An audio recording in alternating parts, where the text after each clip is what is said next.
వీధి పేరు అది. మనం రత్రేళ్ళకి వచ్చాం. మెయిన్ రోడ్డు కదా అల్లది.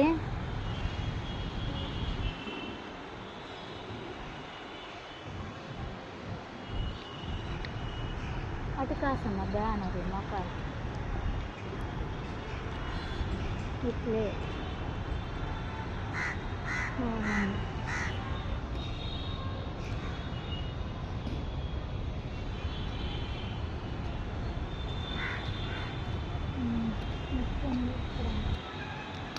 ట్యాంక్ అందరికి ఒకటే ట్యాంక్. చిన్న ఇల్లు కదా, చిన్నది, మరి అంత పెద్దది కాదు, ఒక ఫ్యామిలీ ఉండడానికి. మన అంతే బెడ్రూమ్లే కదా, మా ఇంటి కాడ ఉన్నాయి అంతే.